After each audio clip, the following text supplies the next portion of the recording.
الحمدللہ رب العالمین والصلاة والسلام علی رسولہ الکریم الامین اما بعد فاعوذ باللہ من الشیطان الرجیم بسم اللہ الرحمن الرحیم ربنا آتنا من لدنک رحمہ وہیئ لنا من امرنا رشدا صدق اللہ العظیم اللہم صلی وسلم دائما ابدا علی حبیبک خیر الخلق کلہم۔ محترم سامعین اکرام، سلسلہ وار گفتگو صورتوں کے فضائل اور اہم واقعات کے حوالہ سے چلتے چلتے آج سورہ کہف 15واں سپارہ، سورہ کہف کے اندر اصحاب الکہف یعنی غار کے اندر رہنے والے، غار کے اندر سونے والے، اصحاب الکہف، اس کا تذکرہ ہے۔ توجہ کے ساتھ آپ سماعت فرمائیں گے تو انشاءاللہ رب ذوالجلال آپ کے قلوب کو نور ایمان سے منور فرمائے گا۔ اصحاب الکہف یہ وہ نوجوان ساتھی ہیں جو اپنے ایمان کو محفوظ رکھنے کے لیے اب اس وقت کے بادشاہ دقیانوس کے ظلم و ستم سے بچنے کے لیے اور بالخصوص اپنے ایمان کی حفاظت کے لیے اپنی بستی سے نکل کے ایک غار کے اندر چلے جاتے ہیں، اور ان کے غار کے اندر سونے کی وجہ سے، غار کے اندر رہنے کی وجہ سے اللہ تبارک تعالیٰ نے اس سورت کا نام ہی رکھا ہے سورہ کہف یعنی غار والے۔ تو سرکار دو عالم صلی اللہ تعالیٰ علیہ وآلہ وسلم نے ارشاد فرمایا، جو بندہ جمعۃ المبارک والے دن سورہ کہف کی تلاوت کرتا ہے تو اللہ تبارک تعالیٰ آئندہ جمعہ تک اس کے لیے نور کی روشنی کا انتظام فرماتا ہے۔ یعنی جو جمعہ المبارک والے دن سورہ کہف کی تلاوت کرتا ہے تو رب ذوالجلال اس جمعہ سے لے کر اگلے جمعہ تک رب ذوالجلال نور کی روشنی کا انتظام اس کے لیے ہو جاتا ہے۔ اب اللہ ہی بہتر جانتا ہے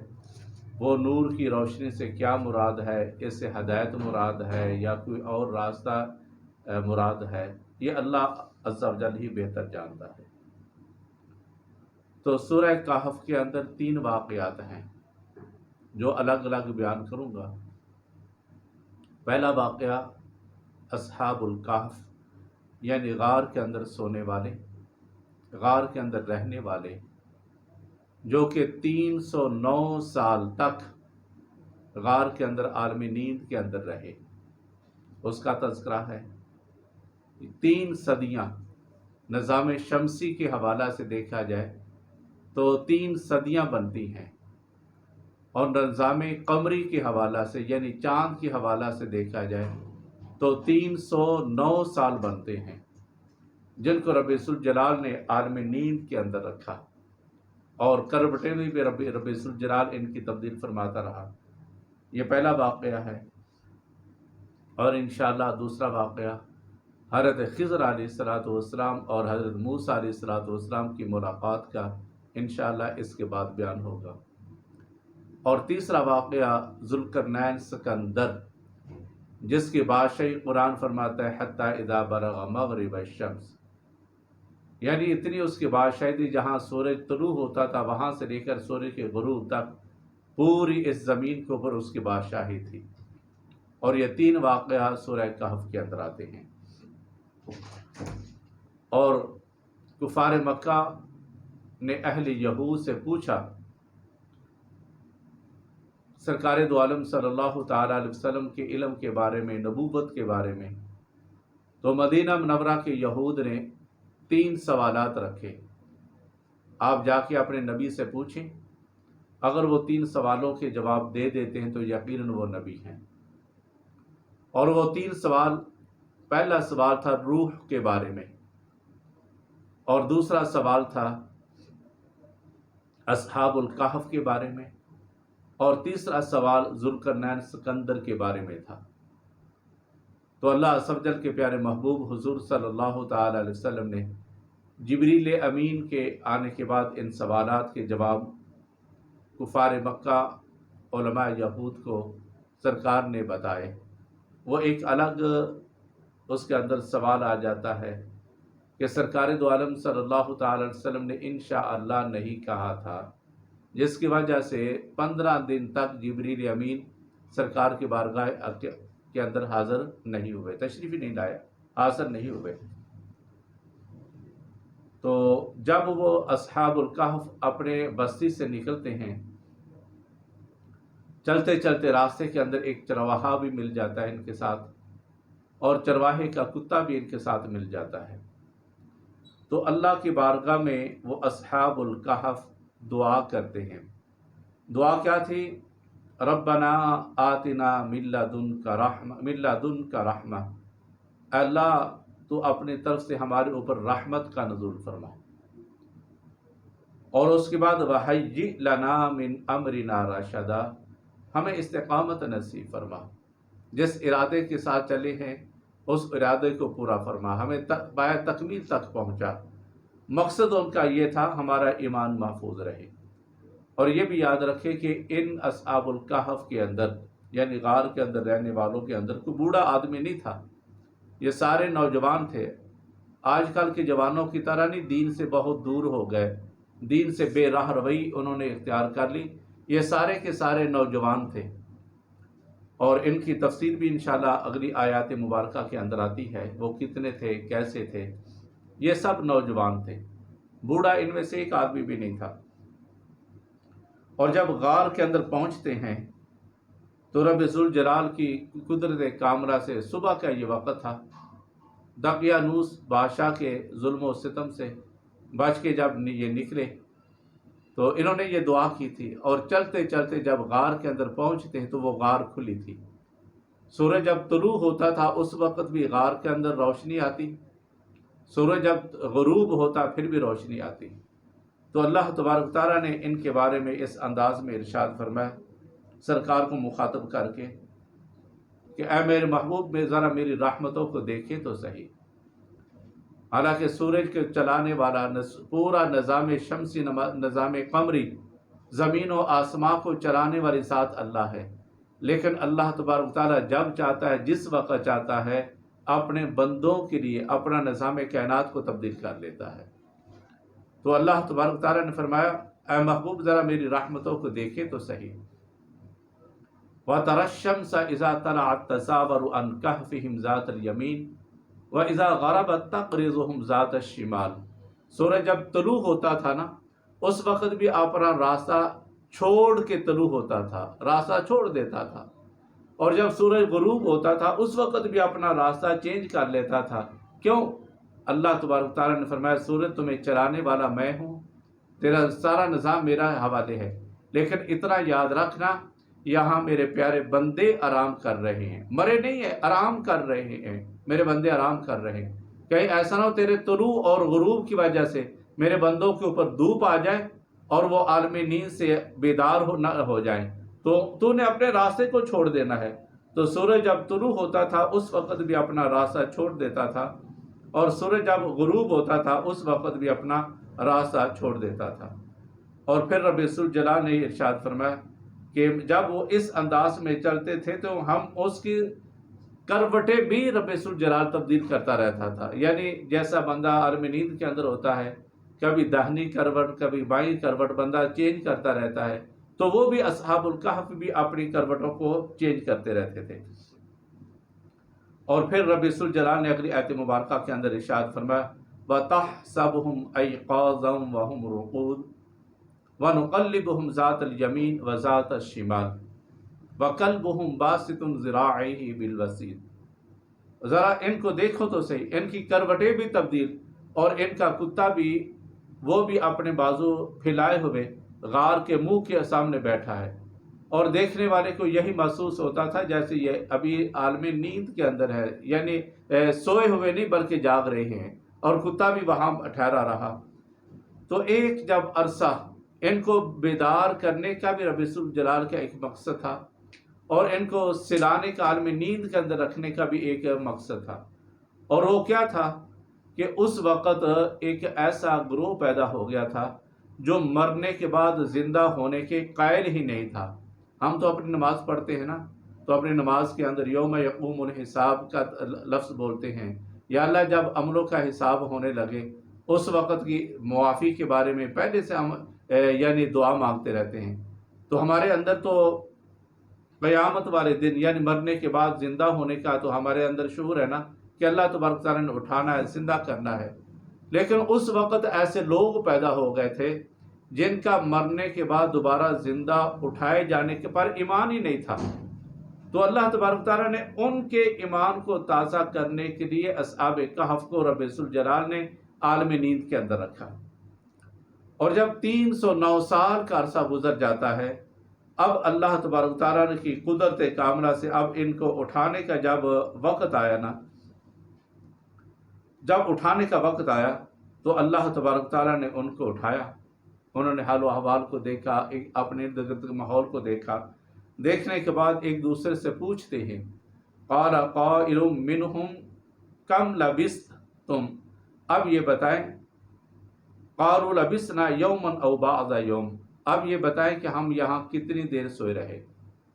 انہوں نے تو جب سورج کو دیکھا نا، سورج کی روشنی کہاں جا رہی ہے، تو انہوں نے یہ دیکھا ہم دن کے پہلے پہر یعنی رات کے وقت نکلے تھے، دن اور بستی سے دور یہ غار تھی، پہاڑ تھا، تو چلتے چلتے صبح کے وقت وہ سو گئے۔ اور جب اللہ تبارک تعالیٰ نے ان کو بیدار کیا تو اس وقت سورج عصر کے وقت تھا۔ انہوں نے سورج کو دیکھا تو کہا کہ اب تو دن ڈھلنے والا ہے۔ ایک دوسرے سے پوچھتے ہیں، اور پوچھا کیا، یہ بتائیں ہم یہاں کتنی دیر ٹھہرے۔ قال قائل منہم کم لبثتم، ہم یہاں کتنی دیر ٹھہرے، تو دوسرا کہتا ہے قالوا لبثنا یوما او بعض یوم، ہم یہاں جو ٹھہرے رہے ایک دن یا ایک دن سے بھی کم عرصہ۔ ان کا خیال تھا ہم تھوڑی دیر تو ہم نے آرام کیا ہے، لیکن اللہ تبارک تعالیٰ فرماتا ہے ان کو سوئے ہوئے 309 سال یعنی 3 صدیاں گزر رہی ہیں، اور 3 صدیاں گزرنے کے باوجود جب اٹھتے ہیں تو وہ یوں کہتے ہیں ہم ایک دن یا ایک دن سے بھی آدھا حصہ ہم یہاں ٹھہرے رہے۔ اسی مضمون کو رب الجلال یعنی اٹھائے جانے کے موضوع پر اللہ تبارک تعالیٰ 18ویں پارے کے اندر بھی اللہ تبارک تعالیٰ فرماتا ہے، جب میں قیامت والے دن اپنے بندوں کو اٹھاؤں گا نا تو اس وقت پوچھوں گا، قال کم لبثتم فی الارض عدد سنین، آپ یہ بتائیں کہ آپ دنیا کے اندر کتنی زندگی گزار کیا ہے۔ ایک بندہ 10 سال 20 سال 50 سال 100 سال، اور پہلے امتوں کی عمریں 100 سال 200 سال 500 سال 1000 سال کی عمریں ہوتی تھی۔ اور جب قیامت والے دن اٹھایا جائے گا نا تو اللہ پوچھے گا، قالوا لبثنا یوما او بعض یوم فاسأل العادین، اللہ پوچھے گا کہ تم نے یہاں قال کم لبثتم فی الارض عدد سنین، کتنی دیر ٹھہرے رہے، تو آگے سے جواب دیں گے جو اللہ کے نیک بندے ہوں گے، باری طرح ہم دنیا کے اندر ایک دن یا ایک دن سے بھی تھوڑا حصہ ہم دنیا کے اندر ٹھہر کے آئے ہیں۔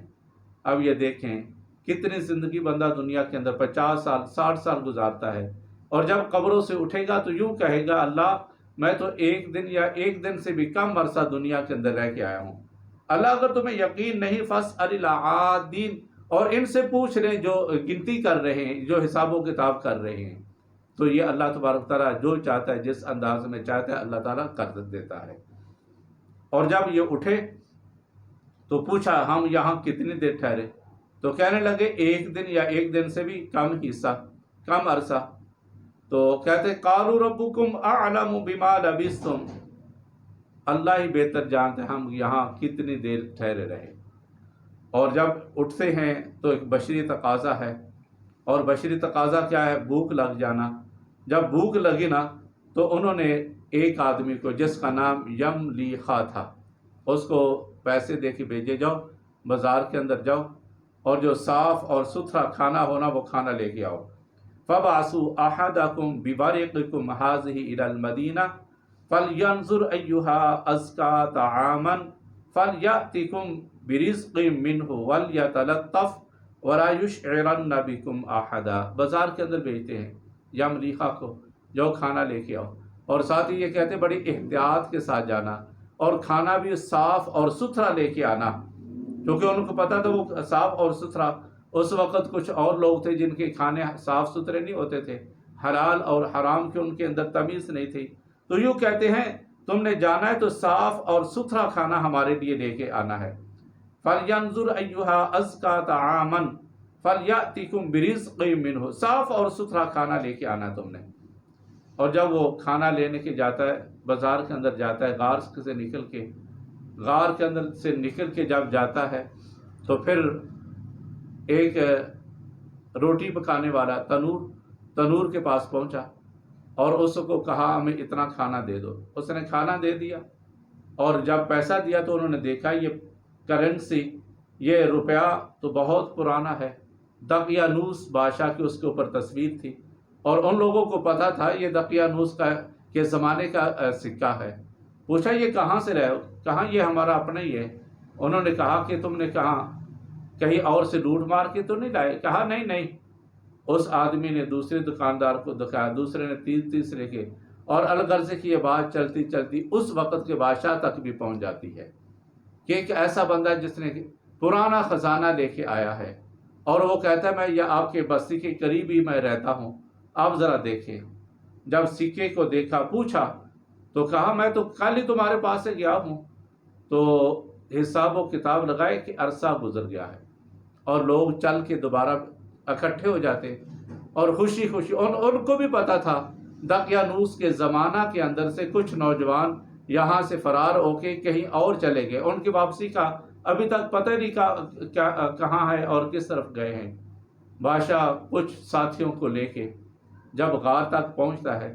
غار کے اندر جب دیکھا بندے موجود ہیں، ان سے گفتگو ہوتی ہے، اور ساری گفتگو کرنے کے بعد جب حساب و کتاب لگایا تو 309 سال یعنی ایک عرصہ گزر گیا ہے۔ تو اس وقت کے وہ لوگ جن کا ایمان ختم ہو گیا تھا کہ اللہ نے دوبارہ زندہ کرنا ہے مرنے کے بعد، جب انہوں نے دیکھا یہ ایک عرصہ کے بعد اگر اللہ ان کو زندہ کر سکتا ہے تو اللہ ہمیں بھی زندہ کر دے گا، تو اس وقت کتنے نوجوانوں نے دوبارہ پھر کلمہ پڑھا۔ یہ حضرت عیسیٰ علیہ السلام کے دور سے پہلے یا ان کے بعد کی بات ہے۔ کلمہ طیبہ پڑھنے کے بعد دوبارہ پھر ایمان کی حالت کے اندر آ جاتے ہیں۔ تو اللہ تبارک تعالیٰ پھر ان کے بارے میں ارشاد فرماتے ہیں، یہ لوگ جھگڑتے پوچھتے ہیں یہ کتنے تھے تعداد کے لحاظ سے، تو اللہ فرماتا ہے سَيَقُولُونَ ثَلَاثَةٌ رَابِعُهُمْ كَلْبُهُمْ، بعض کہتے ہیں وہ 3 تھے اور چوتھا ان کا کتا تھا، وَيَقُولُونَ خَمْسَةٌ سَادِسُهُمْ كَلْبُهُمْ رَجْمًا بِالْغَيْبِ، اور بعض کہتے ہیں یہ 5 تھے، چھٹا ان کا کتا تھا، وَيَقُولُونَ سَبْعَةٌ وَثَامِنُهُمْ كَلْبُهُمْ، بعض کہتے وہ 7 تھے اور 8واں ان کا کتا تھا۔ تو اللہ نے فرمایا قُلْ رَبِّي أَعْلَمُ بِعِدَّتِهِم مَّا يَعْلَمُهُمْ إِلَّا قَلِيلٌ، اللہ ہی غیب جانتا ہے کہ وہ کتنے تھے تعداد کے لحاظ سے، اللہ ہی بہتر جانتا ہے۔ اور پھر اللہ تبارک تعالیٰ نے اس کے بعد ارشاد فرمایا کہ ہم نے ان کو غار کے اندر کتنا عرصہ سلائے رکھا، تو قرآن کریم ہے وَلَبِثُوا فِي كَهْفِهِمْ 300 سنین وازدادوا تسعا، کہ اللہ تبارک تعالیٰ نے ان کو 309 سال یعنی 3 صدیاں گزر گئی ہیں، جہاں پڑے ہیں وہاں کے پڑا اسی انداز میں پڑے ہیں، نہ ان کے اوپر دھوپ آ رہی ہے، نہ ہی ان کے اوپر بارش کے قطرات آ رہے ہیں، نہ تیز آندھی ہوا ان کے اوپر اثر کر رہی ہے۔ تو اللہ تبارک تعالیٰ نے فرمایا فَضَرَبْنَا عَلَىٰ آذَانِهِمْ فِي الْكَهْفِ سِنِينَ عَدَدًا، ہم نے ان کے کانوں کے اندر پردے ڈال دیے تاکہ وہ باہر کی آواز کو سن کے بیدار نہ ہو جائیں۔ تو یہ اللہ تبارک تعالیٰ اپنے بندوں کے اوپر اتنا کرم فرماتا ہے، جو اللہ کا بندہ بن جاتا ہے اللہ اس کے اوپر عالم نیند کے اندر، اب وہ بندہ سویا بھی ہو پھر بھی اللہ تبارک تعالیٰ اس کے اوپر کرم فرماتا رہتا ہے۔ دیکھنا 309 سال تک اللہ تبارک تعالیٰ ان کی تمام ضروریات کو پورا کرتا رہا، اور جب اٹھانے کے بعد پھر رب ذوالجلال نے جب ملاقات ہوتی ہے، لوگ دیکھتے ہیں کہ یہ تو اتنے عرصہ کے بعد اللہ تبارک تعالیٰ نے ان کو زندہ کیا، تھوڑی دیر گفتگو ہوتی دوبارہ پھر وہ بندے فوت ہو جاتے ہیں۔ اور جب بندے فوت ہو جاتے ہیں تو ان کا ایمان بھی تازہ ہو گیا۔ تو اس کے اندر حکمت یہ تھی کہ اللہ تبارک تعالیٰ جو چاہتا ہے کرتا ہے، جس انداز میں چاہتا ہے کرتا ہے۔ اصحاب الکہف کو 309 سال کے بعد اگر اللہ اٹھا سکتا ہے تو ہمیں بھی رب ذوالجلال قیامت والے دن اٹھا سکتا ہے۔ تو سورہ کہف کو آپ کثرت کے ساتھ ہر جمعۃ المبارک کے اندر، جیسا کہ اللہ کے نبی نے ارشاد فرمایا، جو بندہ سورہ کہف کو جمعۃ المبارک کے اندر پڑھے گا، اگلے جمعہ تک رب ذوالجلال اس کے لیے نور کی روشنی کا انتظام فرمائے گا۔ تو اللہ تبارک تعالیٰ ہم سب کو سورہ کہف کے جو واقعات ہیں ان سے عبرت حاصل کرنے کے اللہ توفیق عطا فرمائے، اور جو ان کے اندر واقعات ہیں اللہ تبارک تعالیٰ ہم سب کو عمل کرنے کی بھی توفیق عطا فرمائے۔ وآخر دعوانا ان الحمد للہ رب العالمین۔ السلام علیکم ورحمۃ اللہ وبرکاتہ۔